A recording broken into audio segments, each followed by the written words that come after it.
Hi friends. இன்னைக்கு நம்ம யாரை பத்தி பார்க்க போறோம்னா, வசிலி அகிபோ. சொல்லப்போனா இந்த மனுஷன் இல்லன்னா இந்த உலகமே இருந்திருக்குமான்னு தெரியாது. அந்த மாரி மனுஷன பத்தி தான் இன்னைக்கு பார்க்க போறோம். வாங்க வீடியோக்குள்ள போலாம். ஆக்சுவலா 1945 இந்த மாரி டைமிங்ல வேர்ல்டு வார் 2 வந்து எண்ட் ஆச்சு. இதுக்கப்புறமேல் தான் வந்து கோல்டு வார் ஸ்டார்ட் ஆச்சு. இதுல நம்ம 1960s இந்த டைம்ல எடுத்துக்குவோம். இந்த டைம்லலாம் என்ன நடந்ததுன்னா, யுஎஸ்ஏ அண்ட் யுஎஸ்எஸ்ஆர் இவங்க 2 பேத்துக்கும் நடுவுல மிகப்பெரிய வாரே நடந்துட்டு இருந்தது. எதுக்காகன்னா, மார்க்கெட்டிங், சேல்ஸ், அப்புறமேல் கூட்ஸ் அண்ட் ஐடியாலஜி இந்த மாரி பேசிஸ்ல இந்த மாரி வார்ஸ் நடந்துட்டு இருந்தது. பிளஸ் நியூக்ளியர் வெப்பன்ஸ் இதுக்காகவும் நடந்துட்டு இருந்தது. கொஞ்ச நாள் கழிச்சு அமெரிக்கா வந்து நியூக்ளியர் வெப்பன் வந்து செய்யறதுக்காக ஒரு பேஸ் அமைக்கிறாங்க. இந்த பேஸ் வந்து டூக்கில அமைக்கிறாங்க. அண்ட் தென் அமெரிக்காக்கு கீழ இருக்கிற கியூபா கிட்ட கேட்குறாங்க, நீங்களும் எங்களோட ஜாயின் பண்ணிக்கோங்க அப்படின்ட்டு. பட் கியூபாக்கு வந்து இதில வந்து சுத்தமா வந்து உடன்பாடே இல்ல. ஏன்னா அவங்களோட கொள்கை வேற, கியூபனோடைய கொள்கை வேற. அதனால நாங்க வந்து உங்களோட கூட்டமைக்க மாட்டோம் அப்படின்று சொல்றாங்க. இப்ப கியூபா வந்து யுஎஸ்எஸ்ஆர் இவங்களோட கூட்டமைக்கிறாங்க. ஏன்னா, அவங்களோட கொள்கை, இவங்களோட கொள்கை ஒத்துப்போகுது. அதனால இவங்கள ஒரு டீம் அப் ஆயிடுறாங்க. இங்க தான் மிகப்பெரிய பஞ்சாயத்தே ஆகுது. ஏன்னா, யுஎஸ்எஸ்ஆருக்கும் யுஎஸ்ஏக்கும் ஒத்தே போகாது. பட் கியூபா வந்து யுஎஸ்எஸ்ஆரோட இணைஞ்சுட்டாங்க. இதனால வந்து யுஎஸ்எஸ்ஆருக்கு வந்து ரொம்ப ஈஸி. ஏன்னா, யுஎஸ்ஏ அட்டாக் பண்றதுக்கு. இப்ப தான் யுஎஸ்எஸ்ஆர் ஒரு மிகப்பெரிய பிளான எக்ஸிக்யூட் பண்றாங்க. ஒரு நியூக்ளியர் பிளான வந்து கியூபால நம்ம செட் பண்ணி, அங்கருந்து நம்ம யுஎஸ்ஏ வந்து அட்டாக் பண்ணலாம் இப்படின்ற மாரி ஒரு பிளான் செட் பண்ணி, ஷிப் மூலியமா கியூபாக்கு வந்து மிசைல்ஸ் அப்புறமேல்ட்டு நியூக்ளியர் வெப்பன்ஸ் இந்த மாரிலாம் ட்ரான்ஸ்ஃபர் பண்ண ஆரம்பிச்சுட்டாங்க. அண்ட் தென் வந்து இத வந்து எது கூட வச்சு அனுப்புறாங்கன்னா, கூட்ஸ். அதாவது நம்ம சாப்பிடுற பொருட்கள் இந்த மாரி விஷயத்துக்குள்ள வச்சு அனுப்புறாங்க. இத பார்த்துட்டு யுஎஸ்ஏ சும்மாவா இருப்பாங்க? யுஎஸ்ஏவோட பிரசிடென்ட் ஜான் எஃப் கென்னடி அவருக்கு அதுக்குள்ள மூக்கு வேர்த்துருச்சு. வேர்த்தவுனே, "என்னது இது? இந்த மாரி நியூக்ளியர் வெப்பன்லாம் வந்து கியூபால இந்த மாரி பண்ணிட்டு இருக்கீங்க, டிரான்ஸ்போர்ட் பண்ணிட்டு இருக்கீங்க. இத நாங்க வன்மையாக கண்டிக்கிறோம் மை லார்ட்" அப்படின்ற மாரி யுஎஸ்எஸ்ஆர் அவங்களுக்கு வந்து ஒரு லெட்டர் எழுதி அனுப்பிச்சு விடுறாங்க. பிளஸ் வந்து அதெல்லாம் சீஸ் பண்ணிட்டாங்க. அவங்க நியூக்ளியர் வெப்பன்ஸ் கொண்டு வந்ததெல்லாம். யுஎஸ்எஸ்ஆரோட பிரசிடென்ட் நிகித் குருஷ்வேவ் வந்து இந்த லெட்டர படிச்சு பார்த்துட்டு, "அது எப்படி முறை? இவங்க மட்டும் துருக்கியில வந்து நியூக்ளியர் வெப்பன் செய்றதுக்காக இந்த மாரி பேஸ்லாம் அமைப்பாங்களாமா.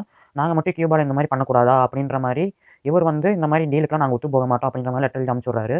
ஸோ இது வந்து ஆக்சுவலா வேர்ல்ட் வார் 3 ஸ்டார்ட் ஆகுற ஸ்டேஜ். இது என்ன மாரி டைமிங்னா, எப்ப வேணாலும் அமெரிக்கா வந்து கியூபாவ அட்டாக் பண்ணலாம். இஃப் சப்போஸ் கியூபாவ வந்து அமெரிக்கா அட்டாக் பண்ணிச்சுன்னா, அது கவுண்டர் ஸ்ட்ரைக் குடுக்குற விதமா யுஎஸ்எஸ்ஆர் வந்து எப்ப வேணாலும் யுஎஸ்ஏ அட்டாக் பண்ணலாம். இந்த மாரி டைமிங்ல இருக்கிறப்ப, கியூபாவ சேஃப்கார்ட் பண்ணணும் அப்படின்றதுக்காக, யுஎஸ்எஸ்ஆர் வந்து ஒரு பிளான் பண்றாங்க. ஒரு டாப் சீக்ரெட்டான பிளான். ஏன்னா, இவங்க எந்த பிளான போட்டாலும் அது வந்து வெளியில கசிஞ்சு போயிருதுன்ற விதமா, இவங்க டாப் சீக்ரெட்ன்னு சொல்லிட்டு பி-59 இந்த மாரி 3 சப்மரீன வந்து கியூபாக்கு சென்ட் பண்ற மாரி ஒரு பிளான் போடுறாங்க. இந்த பிளான்ல என்ன நடக்குதுன்னா, சோவியத் யூனியன் ஆர்மிலேருந்து 3 பேர செலக்ட் பண்றாங்க. அதில ஒரே ஒருத்தர் தான் கேப்டனு. மீதி இருக்கிற 2 பேர் வந்து அசிஸ்டன்ட் கேப்டன். அதாவது 3 சப்மரீனுக்கு வந்து 3 கேப்டன் இருக்கிற மாரி பிரைமரி கேப்டன் ஒருத்தர் இருப்பாரு. மீதி இருக்கிறவங்கலாம் செகண்டரி கேப்டன். இதில ஃபர்ஸ்ட் கேப்டனோட பேர் என்னன்னா, வெலண்டின் செவர்ஸ்கி அண்ட் செகண்டா இருக்கிற கேப்டனோட பேர் என்னன்னா, இவான் மெலானிஸ்கோ. இவர் வந்து டெப்யூட்டி பொலிட்டிக்கல் ஆஃபீசர். அண்ட் 3வதா இருக்கிறவர் பேர் தான் வெசில் அஹிப்போ. இவர் தான் வந்து புளோரிடாவோட கமாண்டர். ஆக்சுவலா இந்த 3 சப்மரீன்லயும் என்ன கொண்டு போயிட்டு இருந்தாங்கன்னா, நியூக்ளியர் வெப்பன். அதாவது மேல ஏதாவது பேனிக்கான விஷயம். அதாவது ஏதாவது வார் இந்த மாரி ஸ்டார்ட் ஆச்சுன்னா வந்து டைரக்ட்டா வந்து அமெரிக்கா மேல நியூக்ளியர் வெப்பன லான்ச் பண்ற மாரி ஒரு ஆர்டரோட யுஎஸ்எஸ்ஆர்லேருந்து கிளம்புது. பட் இதில ஒரு கண்டிஷன் என்னன்னா, இன்கேஸ் டீப் த சீக்கு போயிட்டு இங்க யுஎஸ்எஸ்ஆரால இங்க இருக்கிற சப்மரைன்ஸ் கம்யூனிகேட் பண்ண முடியலன்னா, இவங்க 3 பேருமே வந்து ஏதாவது ஒரு டெசிஷன் எடுத்து அத வந்து எக்ஸிக்யூட் பண்ற மாரி. இன்கேஸ் அந்த நியூக்ளியர் வெப்பன லான்ச் பண்றதா இருந்தாலும் சரி, அந்த மிஷின வந்து கேன்சல் பண்றதா இருந்தாலும் சரி, அது அவங்களுக்குள்ளேயே தான் எடுத்துக்கணுன்ற மாரி சொல்லி அனுப்பிச்சு விடுறாங்க யுஎஸ்எஸ்ஆர்லேருந்து. பை த வே இந்த டைம்ல வந்து நம்ம யுஎஸ்ஏ, அமெரிக்கா கைஸ் வந்து என்ன பண்றாங்கன்னா, ஒரு ஸ்பை ஏரோப்ளேன வந்து யுஎஸ்எஸ்ஆர்ல விடுறாங்க. அங்க சும்மா இருப்பாய்ங்களா யுஎஸ்எஸ்ஆர், ஏதோ ஒரு அமெரிக்கன் ஏரோப்ளேன் வருதுடா, புடிச்சு பொரியல் போட்டுறலான்ற கணக்கா சுட்டு பொசுக்கிட்டாய்ங்க. இது வந்து ரொம்ப பெரிய விஷயமா வந்து ஒரு பேனிக் அட்டாக் மாரி இருந்தது அந்த டைம்ல உலகத்துக்கே. ஏன்னா வந்து இந்த டைம்ல வந்து கியூபாவ சுத்தி அமெரிக்காவோட நேவி ஷிப் எல்லாமே வந்து சூழ்ந்துருச்சு. இந்த டைம்ல தான் வந்து யுஎஸ்எஸ்ஆரோட சப்மரைன்ஸ் வந்து உள்ள போயிட்டு இருந்தது. கொஞ்ச நேரத்திலேயே வந்து யுஎஸ்ஏ வந்து யுஎஸ்எஸ்ஆரோட சப்மரைன்ஸ் வந்து கடலுக்குள்ள தான் இருக்கு அப்படின்ட்டு ஐடென்டிஃபை பண்ணிடுறாங்க. பட் இவங்க வந்து அட்டாக் பண்ணல. அட்டாக் பண்றதுக்கு பதிலா இன்னொரு ஒரு விஷயம் பண்ணியிருக்காங்க. Signalling depth charges. அதாவது குட்டி குட்டி கிரானைட்ஸ். அதாவது சப்மரைன்ஸ்க்கு வந்து எந்த ஒரு ஆபத்தும் விளைவிக்காத மாரி, சப்மரைன்க்கு லெஃப்ட் சைடு, ரைட் சைடு இந்த மாரி இடத்துல வந்து அந்த கிரானைட்ஸ போட்டு வெடிக்க விட்டுருக்காங்க. அப்பதான் வந்து சப்மரைன்ல இருக்கிறவங்க வந்து மேல வருவாங்க அப்படின்ற விதமா, இவங்க வந்து சப்மரைன் மேல அட்டாக் பண்ணல. பட் சப்மரைன சுத்தி இருக்கிற இடத்த அட்டாக் பண்ணியிருக்காங்க. ஸோ வந்து யுஎஸ்எஸ்ஆரோட சப்மரைன்ஸ் வந்து என்ன பண்ணலாம் அப்படின்ட்டு பிளான் பண்ணி பேசிட்டு இருக்காங்க. இந்த டைம்ல என்ன ஆகுதுன்னா, யுஎஸ்எஸ்ஆர் ஆர்மியோட கனெக்ஷன் கம்யூனிகேஷன் கட் ஆகுது. பட் இவங்க 3 பேத்துக்கு நடுவுல மட்டும் தான் கம்யூனிகேஷன் நடக்குது. இந்த டைம்ல வந்து அதாவது பிரைமரி கேப்டன் வெலண்டைன் செவாட்ஸ்கி என்ன சொல்றாருன்னா, "சரி ஓகே மேல வந்து ஏதோ பேனிக்கான விஷயம் நடக்குது. ஏதோ வார் ஸ்டார்ட் ஆயிருச்சு. நாம வந்து இந்த நியூக்ளியர் பாம் வந்து லான்ச் பண்ணிடலாம்." ஏன்னா ஆல்ரெடி சப்மரைன்குள்ள அந்த நியூக்ளியர் அந்த கதிர்வீச்சு தாக்கத்தினால ஆல்ரெடி 2 பேர் இறந்து போயிருக்காங்க. சரி இத தாக்கிடலாம். சப்போஸ் நம்ம உயிரோட போகலைனாலும், அட்லீஸ்ட் நம்ம வந்து அமெரிக்காவ தாக்கணுன்ற ஒரு இதுவாவது இருக்கட்டும் அப்படின்ற மாரி இவரு சொல்லியிருக்கிறாரு. அண்ட் தென் இன்னொரு ஒரு கேப்டனும் அதே தான் சொல்கிறாரு. இவான் மெலஸ்வோனைக்கா இவரும் வந்து சரி ஓகே கமாண்டர், இந்த மாதிரி மேலே பேனிக்கான சுச்சுவேஷன் தான் இருக்கும் போல இருக்குது. சரி நாமளும் வந்து நியூக்ளியர் மிசைலை வந்து லான்ச் பண்ணலாம் அப்படின்ற மாதிரி இவரும் வந்து டிசிஷன் எடுத்தார். இன்னும் ஒரே ஒருத்தருக்காக மட்டும்தான் வெயிட்டிங். வசில் அஹிப்போ இவர் வந்து கொஞ்ச நேரம் யோசிக்கிறாரு. சரி இங்கேயே இந்த மாதிரி வந்து ரொம்ப ஆபத்தான சூழ்நிலையாக இருக்குது. இதுவே வெளியில் இருக்கிற மக்கள்லாம் வந்து சுவாசிச்சாங்கன்னா இந்த மாதிரி வந்து ஏதாவது ஒரு தப்பு நடந்துருச்சுன்னா இந்த உலகமே இல்லாமல் போயிடும் அந்த மாதிரி யோசிக்கிறாரு. ப்ளஸ் இவர் இன்னொரு விதமாகவும் யோசிக்கிறாரு. ஏன்னா சப்மரீனுக்கு சைடில் தான் வந்து பாம்பு போட்டாங்க.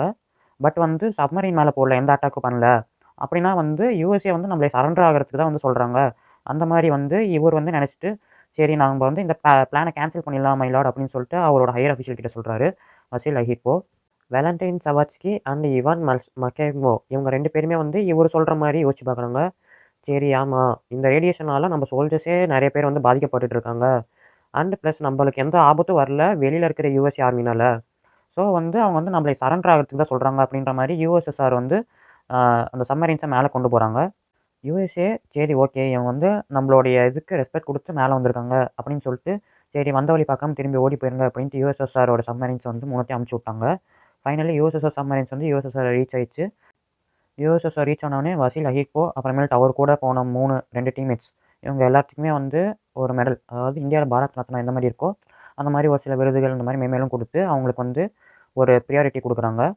ஆக்சுவலாக யுஎஸ்எஸ்ஆரோட சப்மரீன்ஸில் நியூக்ளியர் வெப்பனை கொண்டு போனது யுஎஸ்ஏக்கு சுத்தமாக தெரியவே தெரியாது. அது எப்போ தெரிய வந்ததுன்னா 2000 இந்த மாதிரி காலகட்டத்தில் தான் வந்து இது தெரிய வந்தது.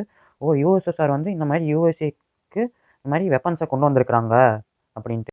அண்ட் 1998ல் வசீல் அஹிப்போக்கு கிட்னியில் கேன்சர் வந்து இறந்து போகிறாரு. கொஞ்சம் இமேஜின் பண்ணி பாருங்கள், ஒருவேளை யுஎஸ்எஸ்ஆர் வந்து அந்த மிசைல் லான்ச் பண்ணியிருந்ததுன்னா அப்போ என்ன ஆயிருக்கும்? அமெரிக்கா வந்து மறுபடியும் யுஎஸ்எஸ்ஆர் மேலே ஒரு நியூக்ளியர் பாம்பை போட்டு யுஎஸ்எஸ்ஆரோட அலைடு கண்ட்ரீஸ்லாம் சேர்ந்து அமெரிக்காவுக்கு எதிர்ப்பாக நியூக்ளியர் பாம்பு போட்டு இந்த மாதிரி மாற்றி மாற்றி நியூக்ளியர் பாம்பு யூஸ் பண்ணி உலகமே இல்லாமல் போயிருக்கும். ஸோ இந்த ஸ்டோரியிலேருந்து நம்ம என்ன தெரிஞ்சுக்கலாம்னா, பி பேஷன்ஸ். எவ்வளோ பெரிய சுச்சுவேஷனாக இருந்தாலும் எடுத்தோம் கவுத்தோன்ட்டு முடிவு எடுக்கக்கூடாது. இன்னும் பொறுமையாக யோசிச்சு தான் முடிவு எடுக்கணும் அப்படின்றத வசீல் அஹிப்போ கிட்ட இருந்து நம்ம கற்றுக்கலாம். இந்த மாதிரி வேறு ஏதாவது இன்ட்ரெஸ்டிங்கான கண்டென்ட்ஸ் இல்லை டாபிக்ஸை பற்றி பேசணும்னா கீழே கமெண்ட் செக்ஷனில் சொல்லுங்கள். Until then by.